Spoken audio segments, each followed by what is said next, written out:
All right, everybody, welcome back to another episode of Dids in the Dugout. We're back this weekend for our second weekend in review, this time with the Iowa series. Rebels just finished off the Iowa Hawkeyes in Game 3 at Swayze Field, taking the series 2-1. Really big series, I think, for this baseball club. Iowa was a team with high expectations. Really, when you dig into the numbers, which we did, I feel like a pretty good job of last week previewing this team. They're a team that had so many opportunities to have a better record than what their record shows right now. You know, their bullpen blew 4 games going into this weekend series with Ole Miss, and that's kind of what you saw in this weekend. Their bullpen having a lot of troubles. Even though it ended up not biting them on Friday, it damn sure could have. They did everything they could to give that game away to the Rebels on Friday night. But before we get into that, I want to rewind a little bit here, Hitch, and go back to the Little Rock game on Tuesday, because there was a guy that started that game who is really kind of exploding onto the scene for the Ole Miss Rebels. And that's freshman Wes Mendez. I feel like he is really starting to put things together. Had a good show in that Tuesday, and obviously what he did Sunday for the Rebels coming in for Saunier. Oh yeah, for sure. I mean, I watched a little bit of that on Tuesday, and he was impressive. I think he gave up a couple of leadoff home runs, but was able to just come right back, and that's a sign of someone who doesn't let that stuff get to him. And then obviously we'll probably get to it a little bit later. But I watched him more closely today, and man, he was very impressive today. Yeah. So Yeah, kind of like what you said there. That's kind of the reason I wanted to bring him up with that start against Little Rock is, he's this freshman, high expectations from the left-handed side. You can tell he's got really good stuff. He throws the ball really easy and gets a lot of movement and velocity off of it. But giving off leadoff home runs in the second and third inning of that Tuesday game, and then coming right back and not letting that rattle him at all. Comes out and gets 3 straight outs in each of those 2 occurrences after leadoff home runs. I just think that speaks volumes from a guy as a true freshman getting out there and having that kind of adversity early on in the game and just buckling down and going out there and still doing his job and getting out of those innings without any further damage. You see freshmen kind of let stuff like that snowball on them a lot. Oh, yeah, and every time he's on the mound, I hear the commentator, either the Keith Kessinger or the other guy today. They always use the buzzword electric, and it doesn't matter. It doesn't matter which pair is in the booth, whether it's a Tuesday night game or whatever. Every time he's been on the mound, I've heard them say electric, and that's what you want to hear when you have a pitcher. But that also tells me that they probably aren't watching him all the time, like we are, but that's what people that they're going to, that's what they're saying. That's what Bianco is saying, that Mendez has electric stuff. That's what, people that cover this team are saying so that those guys can say it on the television there. So that tells me that this team has a lot of confidence in behind what Wes Mendez has in his left arm. Yeah, so I just wanted to bring him up real quick on that Tuesday start because I thought he was really good. He ends up only going 3 innings, giving up those 2 leadoff home runs in the second, third, but he ended up striking out 5, only walking 2, hit a batter. I just think that, it's a really promising sign in his development so early on. We're obviously not going to dive too far into the Little Rock game on a Tuesday with as big of a series we had coming up. So let's go ahead and dive into Iowa real quick, right? So Friday night, we have Brody Brett coming into town, pitcher with electric stuff. I was there, and I'm going to be – I think me and you actually talked about it Saturday that, we both felt he was better than advertised, right? I didn't think his slider would consistently play as much as it did. And maybe it was something that wasn't, that they didn't try to do so much in the first couple games leading into this series against Ole Miss with him. I was really impressed with the slider, though. He could throw any pitch in any count, really kept us off balance, the entire time he was in there on Friday. Yeah, I was not there on Friday night, number one, because of the weather. I don't think my body could handle it. The weather sucks. Well, number two is I wanted to watch him on television because it's difficult for me to watch a pitcher and see where the pitches are and the movement and stuff there live. Although I love going, it's just difficult to see that. And so I wanted to watch him, and he was at worst as advertised, right? Like, because he came in, he was so good. He was really, really good. What really impressed me about him was he didn't throw. There wasn't a count that he wouldn't throw any of his pitches in, right? Like a full count, he might throw the slider, he might throw the changeup. 0-2 fastball. Every pitch he had, he would throw in any count. And that was what really impressed me. And throw it for a strike. Throw it with confidence, I guess I should say. Yeah, that's it. Yeah. So, he was better than advertised. But as good as he was, and as bad as we were down, we still kind of got what we were looking for when we talked last week. We the game plan still kind of got executed, but maybe not in the way that we wanted to execute it on Friday night. Yeah, because we did finally get into that bullpen. We just didn't get the big. Right. We didn't get the timely hits that we needed. Yeah, and that's kind of the story of the Friday game. So kind of going back to Breck real quick, he goes 5 innings, allowed 5 hits. We got to him a little bit there, but 11 strikeouts and 2 walks. He wasn't near as wild as he was so far leading up into this game. And look, if Brody Breck goes out there and starts only walking 2 per start, then he's going to be a very, very high draft pick coming this summer for the MLB draft. The dude's absolutely electric. Did have 2 hit batters, so that's kind of plays into his wildness a little bit. But we only got 2 runs, 1 earned off of him. But what really helped, real quick though, that pitch count we were talking about, though, even though he didn't walk a lot of batters, it takes a lot of pitches to strike guys out. So you're going to run a higher pitch count, but also, I went back and I looked, and obviously we were bases loaded in the 3rd, bases loaded in the 4th, right? I went back and looked. I didn't look to see how many each pitcher had, but we had 19 3-ball counts on Friday night. So our guys did a good job of working the count, running his pitch count up, and getting into that bullpen as early as we could. Yeah, and to your point, he ends up throwing 103 pitches through 5 innings. I mean, we really did work counts. It didn't always end with a runner on base for us, but we were very selective. And I think we did a good job running that pitch count up. It's one thing we talked about last week as a way to get to him. You're not going to beat Brody Breck the way he throws, but you can try to get him out as soon as possible. I thought we did a good job getting him out of there in the 5th inning with 103 pitches. No issues there whatsoever. On the flip side, Gunnar Dennis, I thought he pitched way better than his box score indicates, right? Ends up going 5 innings, ends up getting charged with 5 earned runs, 8 strikeouts, 3 walks. It's sitting the guy that's going to be a big strikeout pitcher. He's going to stay in the zone. I thought he pitched really well. The 5th innings what ended up getting to him, and Raider Tello ended up hitting that big home run off of him that made the box score look worse than it really was. Overall, though, I was happy with Gunnar Dennis and the way he pitched for us on Friday night. Yeah, I mean, I don't have anything necessarily negative to say about his outing. He came in 5 innings, like you said, didn't walk anybody, struck out 8 guys, 5 ground outs. It kept the ball down in the zone. Only had two fly outs, and so that's what you want to see. You don't want to see the ball in the air.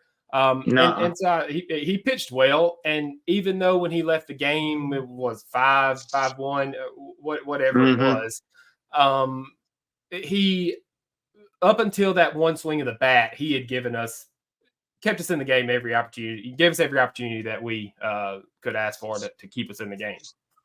Yeah. I thought he was pretty good for us. So we go from Gunnar Dennis, bring in Braden Jones right there, a guy I'm really high on that I think can really, really give us some innings, be more of a bridge to the later guys. And in most bullpens, I think Braden would be one of the more high leverage guys in a lot of bullpens, but we're so deep. in this one that's just kind of his role here, and I think it's a really good role for him. So I like that one. And then after he walks a guy, we end up bringing Cole Tolbert in right there. Mhm. And me and you have talked about this over the weekend. I didn't so much mind bringing in Cole Tolbert there, but what it told me when he brought Tolbert in was that he was saving arms for later on in the weekend to take these last two. And look, Cole did a good job. He comes in 2/3 of an inning, one hit, no runs, 2 walks, 2 strikeouts. So he come in and did his job along with Liam Doyle. And you really kind of get the best of both worlds while doing that, because Ole Miss ends up coming back in the 8th inning, scoring 5 runs, I think, in the 8th there to tie. Without the benefit of a hit. Yes, exactly. That's a big one, right? And that is the and common theme that through the weekend that through the I entire harped on. weekend, Yeah. right? I mean, Go ahead. Sorry, and even though we won the last 2 games, that's actually exactly where I was going. We won the last 2 games, but we really had the same problem all weekend. Friday was just more amplified because we went 0 for 7 with the bases loaded. Is that right? And left Yeah, I believe 18 so. men on base, and still had a chance there in the 9th inning to steal this one from Iowa. And I think that's the only way you can put it, is to steal that one, because we had no business being in it up until we score those 5 in the 8th. And then Connor Spencer comes in, and look, I'm not going to harp on Connor Spencer. I think he's a really good pitcher. I think we just got his worst outing of the year out of the way before conference play even started. So I will take that as a positive, even though I hated it in real life. Yeah, I mean, it just from the first batter, he didn't, for whatever reason, he didn't look comfortable. Just didn't look like, did he? Yeah. It just sometimes, like you said, I hate to see that happen, but sometimes that's going to happen. So it is. That's one thing that I always try to do is I don't ever want to beat up on a kid for having a bad outing or having a bad day at the plate. It's not like they're not trying their hardest. Now, hey, it's going to happen though. To say, I at the same time, I do struggle with impulse control, and there's sometimes I might say something that hey man, I might apologize for. But I just he just, like I said, didn't look comfortable on the mound there, and for whatever reason, and just couldn't find the strike zone and put us in that situation. And hey, that's not what we expected. Actually, that's what I have in my notes here as I was thinking about the game is it went kind of not exactly to plan, but we got to where we wanted to be. And it didn't work out when you got there. Right. You're right. I mean, we got to their bullpen with a chance to win it. We took the lead, right? And the one thing that I never really considered happening was our bullpen let us down, and that happens. Yeah, that's one thing we talked about a good bit last week was get to their bullpen, but also get to ours with a chance to win the game. And if you do that, you like your chances. That's what we did Friday night. Ended up not working out for us. And the one thing, before we get off of that real quick, the one thing that our bullpen did that the Iowa bullpen did not do was the guys who didn't necessarily have a good weekend were picked up by the other guys. Right. It wasn't an epidemic in that bullpen when Connor Spencer started struggling to throw strikes. Yeah. Right. The next guy came out, said, "I got you," and took care of it. And they passed it on down the line. And I expect to see that because we know as high as we are on Mallets, he's going to have a rough outing. Mason Nichols is going to have a rough outing. All of these guys are going to have rough outings. It's going to be guys like Connor Spencer, Tolbert, all of these guys that are going to come in and pick them up, and that's what the bullpen is going to need. Yeah. So kind of to your point, right off of that too, Mason Morris comes in after Connor Spencer struggled. They're only getting 1 out in the 9th, gave up 6 runs, only 1 walk, 1 strikeout, 2 hit batters though. But Mason Morris comes in, gets the last 2 outs. Thought he pitched pretty well, and that kind of wraps up the Friday. Well, I love how you just skipped over. I love how you skipped over the best pitching performance of the weekend. Right? Not skipped over. You mentioned it, but you mentioned it. But you just didn't talk about it, run with it. I was trying to lead you into it, and you never even talked about him. So go ahead. Man, Our man Liam Doyle come in and he shoved, right? Give him, yes. We'll talk about it a little bit more later. But he took the ball and he said, "Here it is. Please try to hit it." And I don't know what he threw. 12 pitches, and all of them were just gas. Right? I mean, I don't know. Yeah. He looked great. He looked comfortable. He threw 23 pitches on Friday. He threw 23, an inning in the third. Yeah, but to me, him coming no out, hits, 1 walk, 3 strikeouts. Didn't hit a batter, no wild pitches, nothing. I mean, he was really good. Just coming in and shoving, from the left side. I love to see that. But yeah, he looked really good, and that's what I was talking about, coming in and picking those guys up who may have had a rougher outing ahead of you, a batter ahead of you. Yeah. So kind of pivoting off the pitchers in this Friday game, though, the hitters had a pretty good approach, man. We had 13 walks in a 9-inning game. That's one thing that this team's been really good at. They've been really, really patient. Just way too many guys left on base. We get the home run from Ethan Leger off of Brett there in the the 3rd or 4th inning, something like that. I mean, if I remember Brett right. Got him. I think that was the big matchup, going into this game. People wanted to see, Brett got him in the 1st inning with Leger's 2nd strikeout of the year, and then Leger got him in the next at bat with the 1st home run Brett's given up. So I mean, that was fun. Yeah. Those two going head to head was a lot of fun to watch. Look, there's no way that I'm moving off this Friday game without bringing it up. Our man Trayson Hughes, he's really getting it going, man. Against a really tough righty and Brett, he ends up going 2 for 3 on the night with a walk, 2 scored. Really, really hit the ball hard all weekend, though. Looks like Trayson's really coming around. I'm about ready to see him in there against lefties, and instead of sitting down right there too. If the guy's hot, let him hit, right? Oh yeah, that was my first. When I saw the lineup this morning, I thought, oh man, like, get these hot guys. But I completely understand. I get where Bianco was going with that.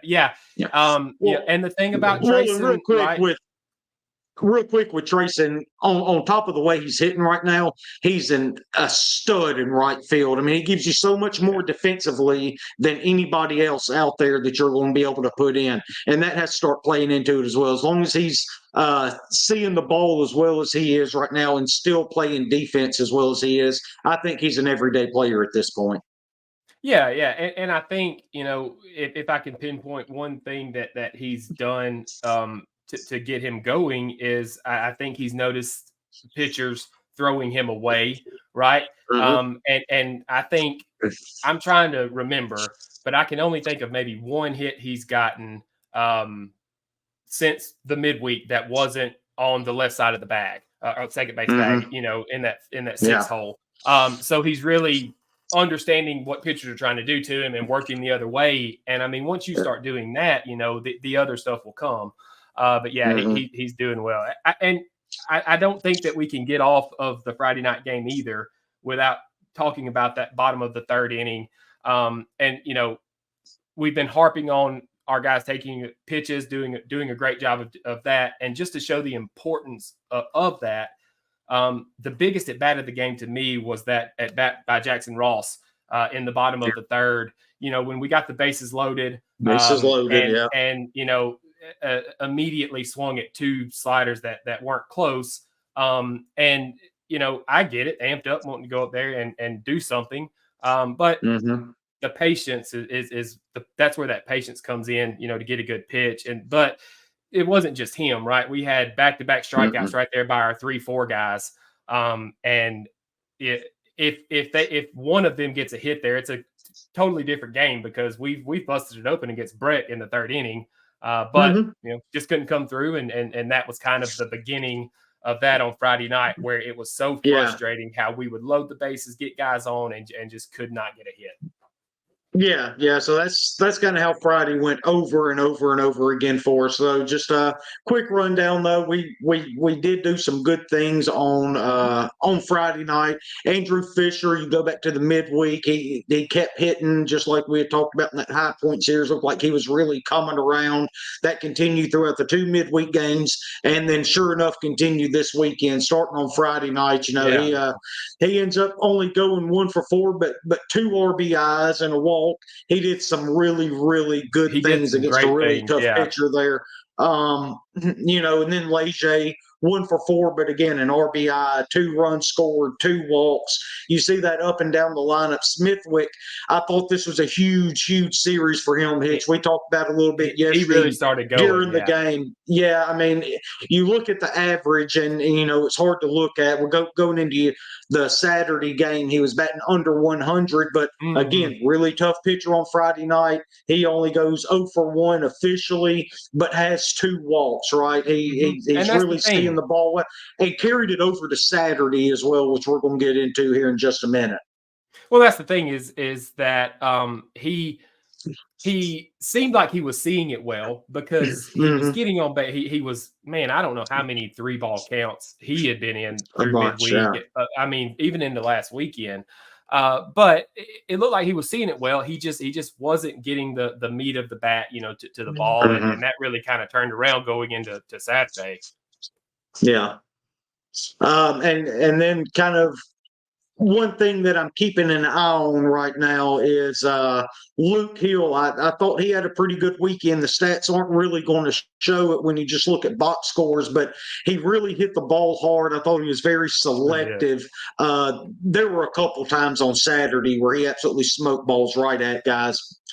Yeah. Really reminiscent of Andrew Fisher, Trayson Hughes, those guys before they finally started falling for him, right, to get on the hot streak that they're on right now. So I think that's something for us to watch for coming up with Luke Hill. I think he's a guy that's getting ready to break out.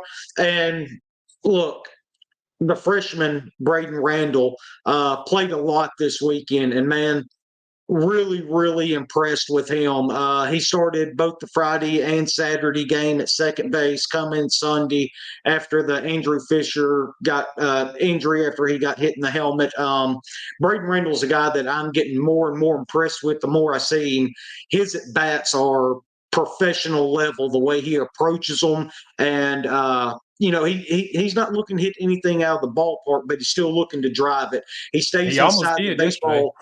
Yeah, he did. And it's a lot like Trayson Hughes. He's staying inside the baseball right now from the left-hand side. And, if you try to stay inside the baseball, even if you're not on time, good things can still happen. And that's what's happening with him and Trayson right now. So Braden Randall and Luke Hill are 2 guys that I'm really looking at to get going as this season keeps going along here. So that was our game on Friday night. Saturday, after losing that heartbreaker, we both felt like this is a game the Rebels had to have, right? Iowa's a team that's obviously very, very talented. They wouldn't have been ranked as high as they were preseason if they weren't. But this was still a game that if you were going to have any sort of postseason hosting aspirations, I felt like you had to take Saturday and Sunday, get this series win on your resume. And, the Rebels really didn't disappoint in this Saturday game. This one me and you went to. And as you can see by my face, right?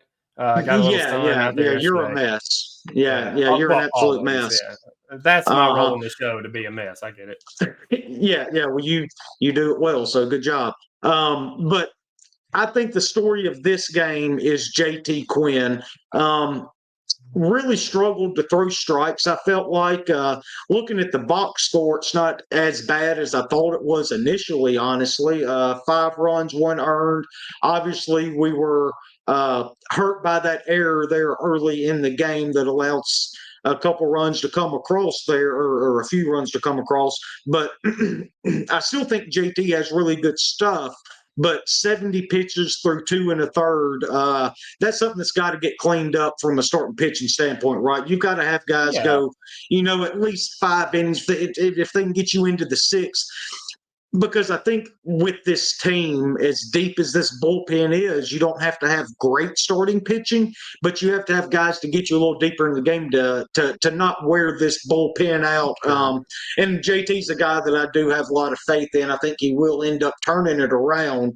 But if the blisters are such a big deal that it's causing to have outings like this and the week before, maybe if you think you have options if you want to sit him for a week, really give it time to heal instead of going out there and possibly re-aggravating them. Well, and he didn't look comfortable from the first pitch. It was the first, maybe the second pitch. I can't remember, but he spiked it. Then I think later in the same at bat, maybe the next at bat, like he spiked another one, and it just it was over and over and over again, particularly with the slider that he just kept spiking. He just had just a death grip on it, I guess, and just for whatever reason, didn't have a feel for it. Blisters is a great explanation. I mean that I've dealt with those and things, and they're not fun, and I get that. But I don't see a problem in like Bianco going to him and saying, "Hey, let's get these blisters figured out. Let's take 2 weekends off and make sure that they're good, and then we'll get you back in midweek and get you back into your spot." But I think that there are plenty of candidates, if need be, to go on whatever day, whether it be Friday night, Saturday, or even Sunday, whatever it is, to fill that third starter role. Yeah. So I think that's one thing we at least need to keep an eye on. Again, I think JT is a very, very talented kid. Obviously, he wouldn't have been our Friday night starter and pitched as much as he did last year as a true freshman if he wasn't talented. Yeah. You see the stuff. He obviously just doesn't have a real good feel for it right now. But one thing I will say, I don't know. Yeah, go ahead. If people are listening, they may not know. We say blisters. They may not know what we're necessarily talking about. Like what we mean, and I think why JT may not have a feel for it or he's struggling is when we're talking about blisters, we're talking about these guys grip the fastball right along the seams, and they put different pressure on different parts of their finger, on different parts of the seam to get different movement and things. And so if you have everything. A baseball, right? If anybody has a baseball beside them, I don't, pick one up, put your fingers on it, and then press different ways on the seam, and just imagine how that would feel with a blister on your finger. And you can understand a little bit more why he is struggling to find the zone or his release point or his grip or whatever it is that he's not comfortable with. Yeah. And the thing about blisters is even when you think you have them healed, like you can look and see that it's not there anymore. Underneath the skin, you still have that feeling of it, right? And then so it does take a little while. And sometimes guys can pitch through it and it'll heal on its own while pitching through it. I just think that it's a good explanation as to why JT is as wild as he is now when he wasn't previously, especially after Saturday, because it was not only the sliders that he was spiking, we saw him spike several fastballs as well on top of that, right? And when you see something like that, it just screams something's wrong. To me, it doesn't scream, this kid sucks, get him out of there. No, it screams, no, it nothing screams, like that. He doesn't, it's something doesn't feel right. So that's what's happening there, I think. But JT, I think, is going to bounce back. Maybe we need to give him a week or so, get these blisters healed up, because SEC plays coming really, really fast. It's just around the corner for us. So it would be good to get him completely healthy and ready by the time that comes around. But look, ever since he went out on Saturday, this bullpen did what they do, man. They came in and they absolutely shoved. You're looking at 2, 4, 6 1/3 scoreless innings from this bullpen, starting with one of our captains, Mitch Morrell. Guy comes in and throws frisbees up to the plate, man. Mitch has been so good for us last year and so far this year. Hasn't pitched a ton, but that's a good thing because he did have to pitch a ton for us last year. That was the big thing coming into this year. We needed to find guys that could take some pressure off of Mitch Morrell so he's not throwing every 2 games for us. Seems like we've done that. Mitch came in, did his job, no surprises there. Right after that, though, I think we have a budding star on our hands here, Hitch. For sure. Austin Simmons, he's going to be a dude, right? Like we didn't expect to see him as much as we've seen him so far this year because of how much he missed in the offseason because of his football obligations. Mike's running him out there and not just running him out there in any situations. This was a pretty big spot for Austin to come in. And, he ended up performing pretty well for us and getting, what was it, let's see. He went two innings. Two innings, yeah. No hits, no runs, no walks. Just really, really pitched well. But at the time that he ended up coming in, though, it was a 6-5 game. So it was still a pretty close game when he entered the game right there. And he kept those guys at bay and really pitched well. I think Olsen's a guy that's going to really be a big part of this bullpen the way it's looking. Looks like Mike's going to keep running him out there. Yeah, and I mean, he should with the way he's pitching. He came in whatever inning it was yesterday and threw 10 pitches, 11, and made it look easy. Now, he didn't strike anybody out, which is a little surprising for his line. Through 2 innings, it feels like he had some strikeouts, but three ground outs, 3 flyouts. I don't remember anybody making great contact, but he came out and looked great. And what you were saying about the bullpen, after that last pitch by JT Quinn and the first pitch by Matt Morrell, from that moment on. It was over. That's what our bullpen does, and that's what puts our bullpen, in the upper echelon of bullpens, because you saw what happened with Iowa. They got some bad bounces or some bad, maybe not. They thought should have been strike calls that weren't strike calls, and they kind of fell apart. And where our guys came in and really looked good, like you said, from that first Matt Morrell pitch, it was like, okay, well, this game's over. Yeah, and it really continued there. Mike really went to put the foot on the throat and end this thing. He went straight to Josh Mallets after Austin Simmons comes in and throws 2 perfect innings. And then Josh comes in, just kind of does what he did.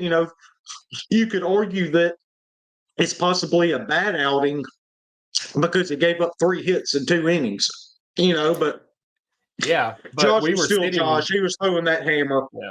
He was good.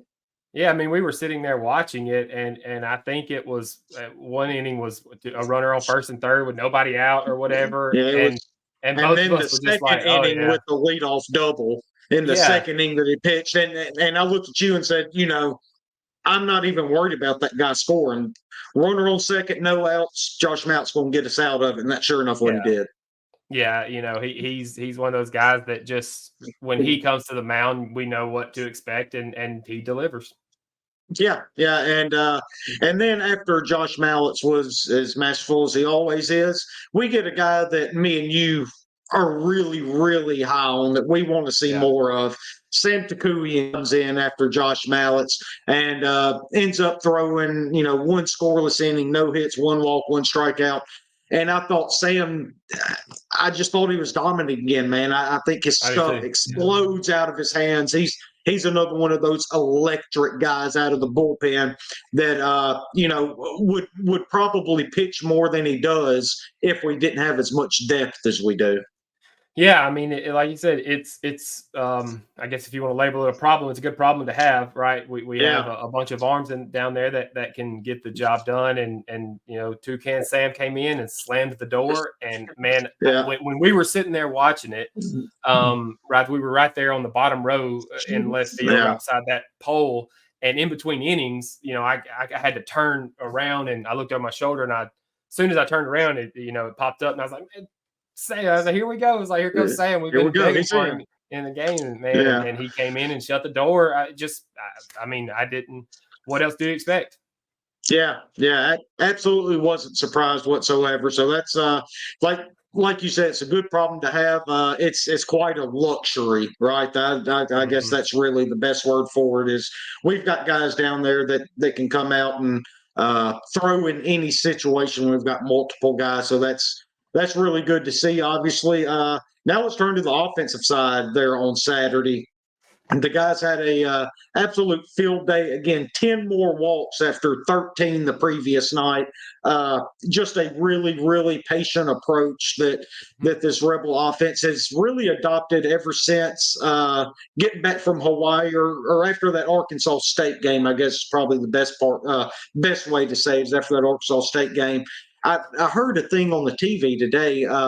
We've walked or had a hit batter 82 times in the last 6 games, and this was in like the second inning. And we walked a ton more after that, so we got to be up over 90. That's just a really incredible stat to show the patience of this offense. But this offense really got going again on Saturday, led by our man Andrew Fisher, friend of the show, right? Came on here, he rushed that ball. That first ball, dude, he did. Yeah, rushed that ball. I watched I saw it when I got home because at the stadium you can't do anything on your phone. It's bad service. And man, when I got home and I looked at the thing on Twitter and I saw, I was like, God, he crushed that ball, smoked it. Yeah. So Andrew goes 3 for 5 with 2 home runs, 5 RBIs, 2 runs scored. Ends up drawing a walk as well. Groff kind of set the table. He goes 0 for 3, but he had 2 runs, 2 RBIs, and 2 walks. He did his job at the top of the lineup. It was amazing yesterday how many guys had 6 at bats and were 1 for 2 or 0 for 3. It was crazy. Well, kind of leading into that, Jackson Ross was officially 1 for 2 on Saturday. He played the entire game, but he had 1 hit, 2 walks right there. Furness gets his first 2 hits that were not home runs of the year. So it's good to see him hit some singles. And then here's our man again, hits Trayson Hughes, 2 for 3 with a walk, an RBI, 2 runs, and made one hell of a diving catch in right field. And one of those outs I thought was a home run. He hit it 3/4 of the way up of the wall there, and the left fielder made one hell of a play to go up and crash into the wall to steal that hit away from Trayson. That's just another example of him, I feel like, getting going, right? I think Trayson had one hell of a game for us on Saturday there. Sure. Luke Hill, he had a couple of pops in foul territory, if I remember correctly. He was 0 for 4, but he did draw a walk, score a run. There was the ball he hit up the middle, if I'm not mistaken, to the shortstop, right to the left of the second base bag that he absolutely smoked. I thought that was going to be a hit. And then he smoked another one to the third baseman, if I'm not mistaken. That was right at him, too. So, again, really hitting the ball hard, not finding holes. Campbell Smithwick, 2 for 4. A this walk, is where he came alive, run. The ball. And one of those that was not a hit, he also hit hard to the second baseman. Second baseman made a hell of a play to field that ball and throw him out. So, and then Braden Randall, I'll go ahead and mention him too.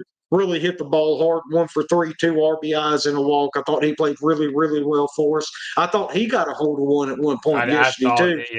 He flew out to deep left field there. So just kind of your overall thoughts of this Ole Miss offense on Saturday against another pretty good Iowa starter.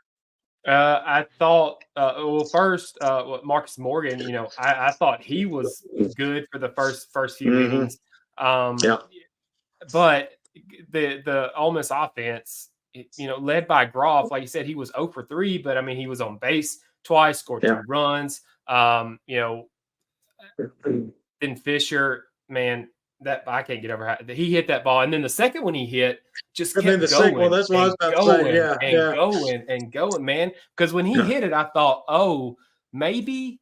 And it just kept going and going and going. Well, see, as soon as he hit it, I thought it was a home run, and then I stood up and like I said, we had that light pole just to the left of us, and so we always lose the ball while it's flying, and so I lost it, and I kept. And I kept looking, and I just kept thinking, holy shit, where's this ball at? Because it hung up there so long. And then the center fielder went up, tried, and it went off the center fielder's glove. He almost got that ball. But it ended up going. I don't know what they showed on television or whatever, but if you were in left field, you could see how close it was to him bringing that ball back. But yeah, I mean, up and down the lineup, I think, again, even the guys that didn't get a hit contributed. And I think, let's see, I wrote it down again. We had 12 3-ball counts, in this game. So you've got guys working the count, seeing pitches, which even if you don't get a hit, you're helping the guy behind you because he's also seeing those pitches and you're also working that pitch count. But, Campbell Smithwick, he had 2 balls again on the left side of second base. And it seems like when those left-handed guys, when they are struggling and they start working middle away, that's when things get rolling for him. And, I'm happy to see him get going because I know he's been on base a lot with a lot of walks, and it's good to see the average start to tick up to show how good of at bats he's been having. Yeah, and kind of piggybacking off that, you're talking about lefties working inside out, staying inside the baseball. I mean, correct me if I'm wrong. That's exactly what Braden Randall's been doing, right? I mean, he really that ball he almost hit out was field. Yeah, it was opposite field. I mean, he's doing the same thing. It's a really good approach the Rebels have right now. The offense is really clicking. They're really patient, but when they get that pitch, they're really attacking it. So that's really nice to see. This Saturday game, though, it's one that a lot closer than the score indicated, right? I mean, you look up, we're down 5-2 going into the 4th inning, and then we ended up scoring 2 runs in the 4th, 2 in the 5th, 1 in the 6th. 5 in the 8th to make this a 12-5 ball game, and our bullpen really did a good job making sure that we walked away with the win on that. On Saturday. They kept them there and let the offense do what the offense does. Yeah, that's right. So really good job there, and then we get to Sunday. So we end up running Grayson Saunier out there, a guy that I think we really need to have success for the team overall to have success this year. I think Grayson's a big part of that. And I thought Grayson pitched pretty well today. What about you? Yeah, I was impressed with his start. I thought it was a battle for most of the game. Kind of a grind, right?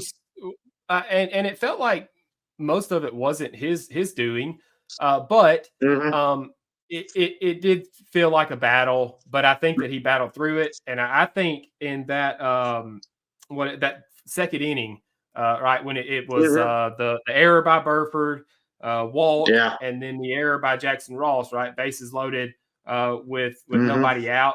The next batter he went 3-1 with.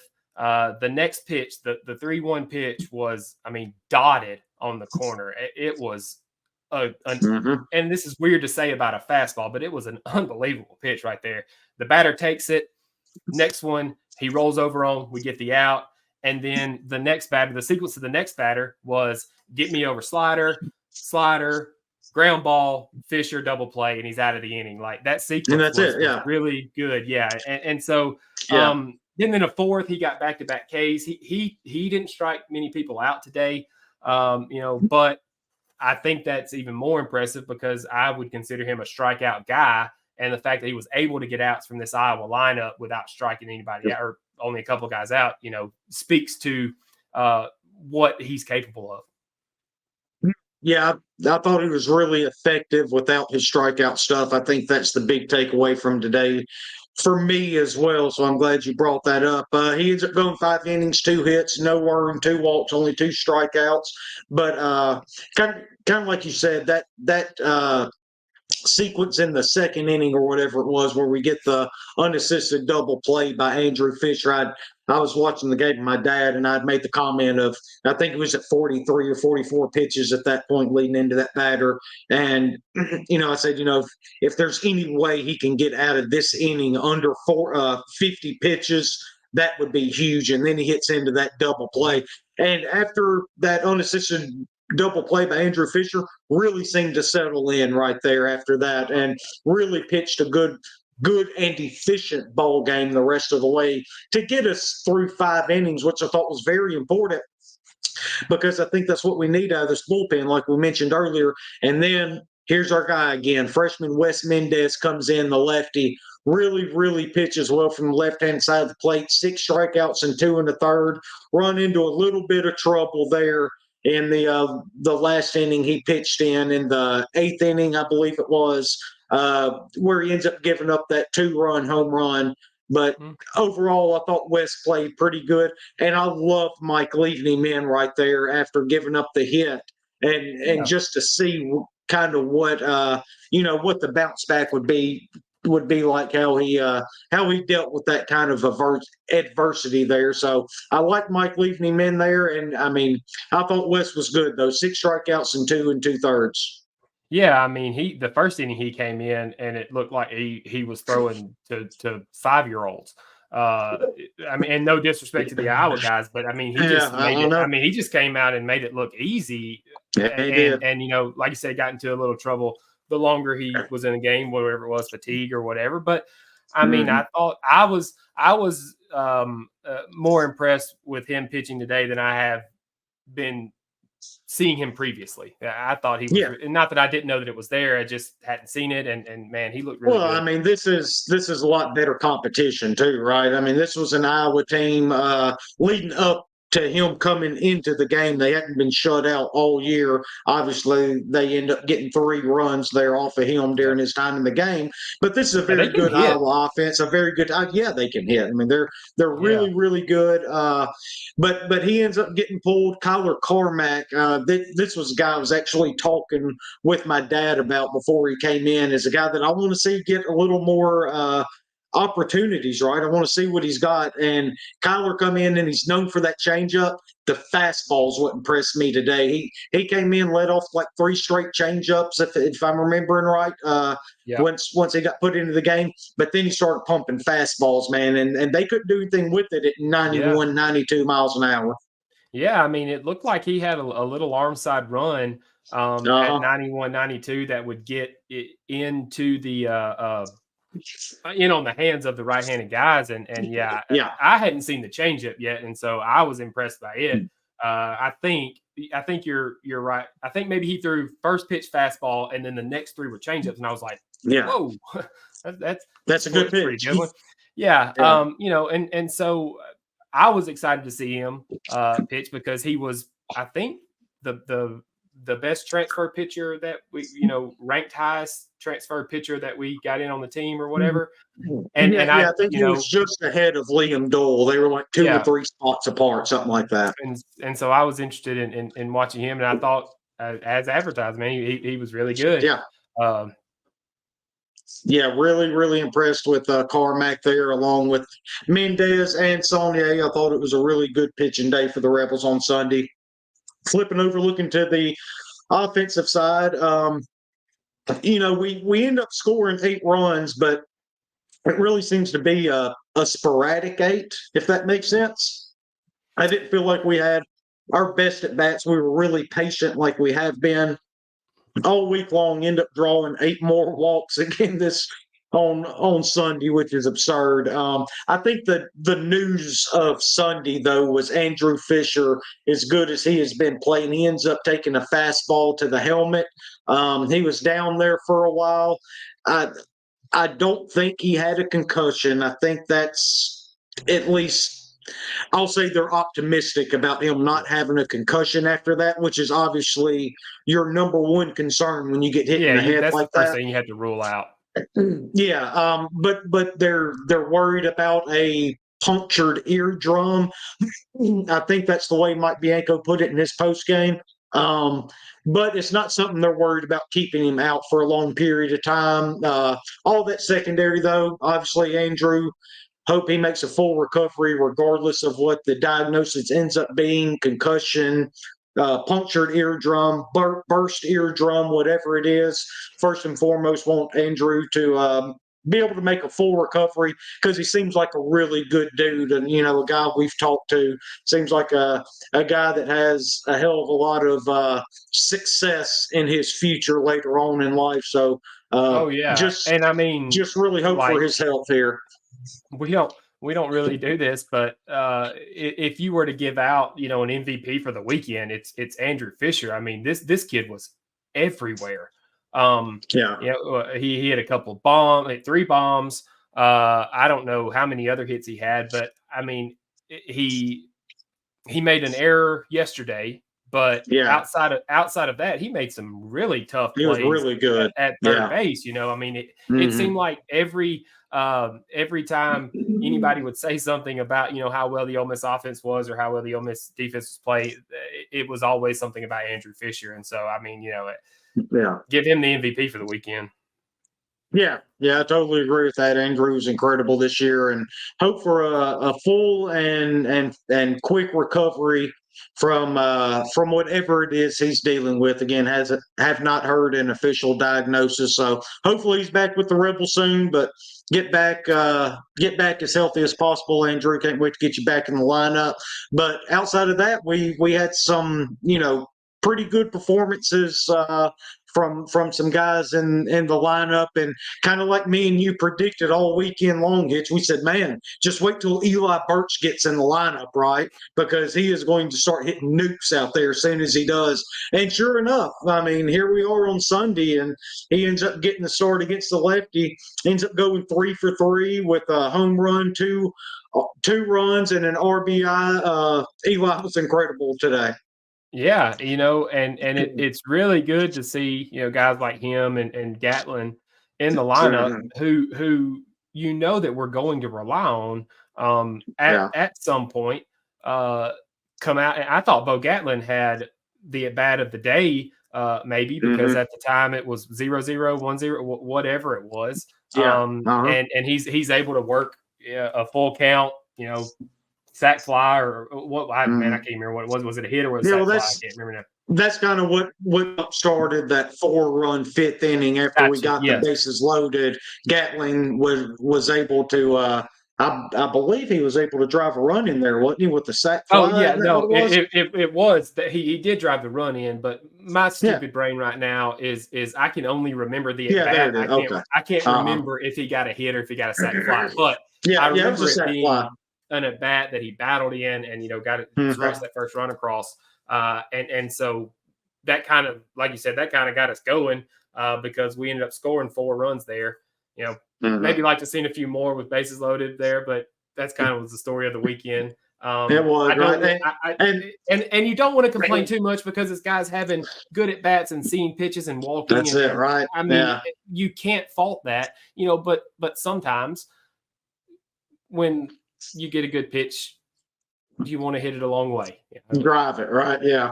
That's kind of the thing. Like we can sit here and complain about what we were with bases loaded and guys we ended up leaving on base. But also you look back, we worked a lot of walks with the bases loaded.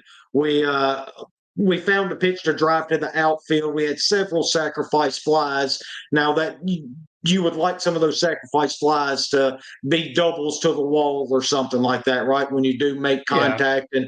And I guess that's one thing that you could get better at. But again, it's hard to complain about a team that walked I don't have the total number in front of me, but you're talking about walking somewhere close to 35 times in a 3-game set, not to mention the hit by pitches.